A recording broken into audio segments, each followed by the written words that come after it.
안녕하세요. 오늘은 과학 추론 유형을 풀어보겠습니다. 이 유형은 약간만 이해를 하면은 정답이 딱딱 나오는 유형이기 때문에 상당히 높은 정답률을 가져갈 수 있는 유형입니다. 앞에 나온 추론 유형과는 다르게 정말 아니면 아닌 거고 맞으면 맞는 보기가 나오기 때문에 이 부분을 많이 연습하셔서 무조건 맞추는 문제로 만드시길 바랍니다. 그러면 39번부터 보겠습니다. 일단 마찬가지로 각 문단이 무슨 말을 하는지는 파악해야 합니다. 왜냐하면 보기를 보고 어느 문단으로 다시 가서 정답을 확인할 것인지 알고 있어야 하기 때문입니다. 따라서 첫 번째 문단은 연속 변이와 불연속 변이를, 두 번째 문단은 A와 B의 차이를, 세 번째 문단은 이 인플루엔자 바이러스, 전 세계적으로 유행한 인플루엔자 바이러스에 대해 예시를 들고 있습니다. 저는 이런 과학 지문을 이용할 때 저만의 도식화 방법을 이용합니다. 말만 거창하지 되게 단순한 그림을 그림으로써 이해를 돕습니다. 예를 들어서 항원 연속 변이와 불연속 변이를 이렇게 말로만 이해하고 넘어가면은 확 와닿지가 않습니다. 저는 그래서 이게 와닿게 하기 위해서 저만의 방법으로 표현을 해주는데, 일단 연속 변이는 서서히 변한다니까 그냥 이런 식으로 크기만 커져간다, 이런 식으로 이해를 해주고, 불연속 변이는 두 개가 결합하여 급격하게 변하니까 이런 식으로 모양이 급격하게 변하는 거구나, 이런 식으로 이해를 하고 넘어가겠습니다. 다음으로 A와 B의 차이를 나오고 있는데, A가 전염력이 더 크고 B는 사람에게, A는 사람, 돼지, 조류에게 모두 감염시키는 것으로 알려진 바이러스입니다. 이런 식으로 정리를 하면은 훨씬 이해하기가 쉽습니다. 그리고 마지막 예시를 보면은 사람, 돼지, 조류가 모두 섞여 있으니까 이것은 A에 가까운 것을 알 수 있고, 이렇게 다른 것들이 다 섞여 있으니까 이 연속 변이에 가깝겠구나, 이것을 파악할 수 있습니다. 이런 도식화 방법은 많은 문제를 풀면서 직접 해보면은 정말 쉽게 배울 수 있습니다. 그러면 이제 기억 보기부터 보겠습니다. 기억 보기는 두 문장입니다. 이럴 때는 문장을 끊어가지고 한 문장 한 문장 정확하게 OX를 따져야 합니다. 이 뒤에 문장이 맞다고 해도 앞에 문장이 틀리면은 틀린 보기이기 때문입니다. 그러면 한 문장씩 보겠습니다. 먼저 뒷 문장을 보면은 이 마지막 예시에서 볼 수 있듯이 이 불연속 변이는 A에서 더 클 것을 예측할 수 있습니다. 또한 이 두 번째 문단에 보면은 이 B보다 A에서 돌연 변이가 더 잘 일어나는 것을 알 수 있습니다. 따라서 이 확실하진 않지만 세모 정도로 할 수 있습니다. 하지만 기획 앞문장을 보면은 어디에도 이 연속 변이에 대해서 B가 더 잘 일어난다는 말이 없습니다. 또한 두 번째 문단에서 볼 때도 A에서 돌연 변이가 더 잘 일어난다는 말만 있지 이 앞문장에 관한 언급은 하나도 없기 때문에 이것은 틀렸다고 볼 수 있습니다. 따라서 기획 보기는 틀린 보기가 됩니다. 다음으로 니은 보기를 보겠습니다. A와 B 보기의 차이를 봐야 하는데, 현재 저희가 알고 있는 차이는 이 돌연 변이가 A에서 더 잘 일어난다는 점, 이 적용 대상이 다르다는 점입니다. 니은 보기를 보면은 일단 사람의 경우니까 이 적용 대상의 차이는 아닙니다. 그러면 이 돌연 변이에 대한 차이를 말해야 되는데, 감염될 확률이 더 높다. 면역이 생겼지만 A에서 돌연 변이가 일어날 확률이 더 높습니다. 따라서 A에 감염될 확률이 더 높은 것을 알 수 있습니다. 디귿 보기를 보겠습니다.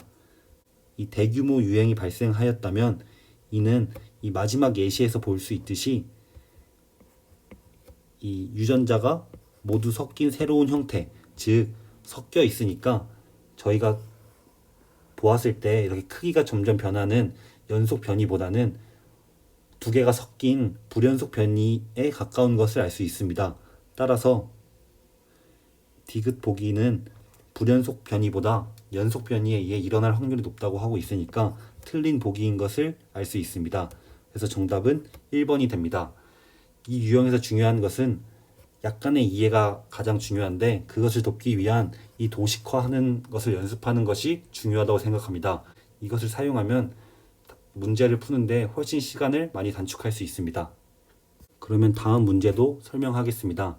이것도 마찬가지로 각 문단이 무슨 말을 하는지는 파악해야 합니다. 첫 번째 문단은 웨스턴 블랏을 설명하고 있고, 두 번째는 이 여과막에 대해서 백그라운드 신호에 대해 얘기하고 있고, 세 번째는 1차, 2차 항체에 대해서, 네 번째 문단은 2차 항체를 왜 하는지에 대해 설명하고 있습니다. 이것도 이해를 하면은 상당히 쉬운 문제입니다. 따라서 이해를 돕기 위해서 도식화를 사용합니다. 여기는 여과한다고 하는데, 즉 이렇게 다양한 단백질이 있습니다. 이것을 여과막을 통해서 걸을 것입니다. 근데 여기서 보면은 모든 종류의 단백질이 결합한다고 합니다. 즉 동그라미도 이렇게 결합하고 별도 결합하고 세모도 결합하는 것을 알 수 있습니다. 근데 이 두 번째 문단에 따르면은 이렇게 비어있는 부분 때문에 이 백그라운드 신호가 발생한다고 합니다. 이것을 차단하기 위해서 이 부분을 단백질을 추가한다고 하는데 이것을 여과막 차단이라고 합니다.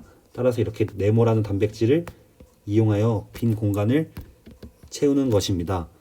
다음으로 저희는 동그라미를 검출하고 싶다면은 이제 1차 항체를 이용해서 동그라미와 결합하는 1차 항체를 이용하고, 또 1차 항체와 붙는 이런 2차 항체를 이용하여 소리가 나오는 것을 알 수 있습니다. 이제 이렇게 간략하게 이해를 하고 보기를 보겠습니다. 기획 보기를 보겠습니다. 2차 항체가 1차 항체뿐 아니라 표적 단백질에도 결합한다면, 즉 여기서 이 2차 항체가 1차뿐만 아니라 이 동그라미에도 결합을 하는 겁니다. 백그라운드 신호의 정의를 보면은 이 표적 단백질과 상관없는 신호를 말합니다. 근데 2차 항체가 표적 단백질에도 결합한다면 소리가 더욱 커질 뿐이지 상관없는 신호가 나오는 것은 아닙니다. 따라서 기역 보기는 틀린 것을 알 수 있습니다. 니은 보기도 보겠습니다. 여과막 차단에 사용된 단백질 중, 즉 여기서 이 네모를 말하고 있습니다. 이것이 만약에 2차 항체와 결합한다면, 즉 이 네모와 이 2차 항체가 결합한다면 이 필요 없는 부분에서 신호가 나올 것입니다. 즉 표적 단백질과 상관없는 신호가 나오기 때문에 백그라운드 신호가 나오는 것을 알 수 있습니다. 이렇게 기역, 니은이 모두 수거되니까 정답이 2번인 것을 알 수 있고, 디귿을 보면은 1차 항체에 단백질 검출을 위한 효소가 결합되어 있고, 이 1차 항체가 신호를 보낸다면, 즉 이 1차 항체에서 신호가 나오는 것입니다. 1차 항체는 동그라미와 결합하기 때문에 2차 항체가 없어도 1차 항체만으로 검출이 가능한 것을 볼 수 있습니다. 또한 1차 항체와 2차 항체의 차이를 설명하는 이 마지막 문단을 보면은 2차 항체를 사용하는 이유는 신호의 증폭이 일어나게 하기 위함입니다. 따라서 신호는 작더라도 검출이 가능할 것을 알 수 있습니다. 그래서 디귿 보기는 정답입니다. 저는 이 39번, 40번을 연습할 때 이 자기만의 방법으로 도식화하는 방법을 연습하면은 어떠한 문제가 나와도 쉽게 도식화하실 수 있을 것이고, 그러면은 기역, 니은, 디귿 보기를 푸는 게 훨씬 수월해질 거라고 생각합니다.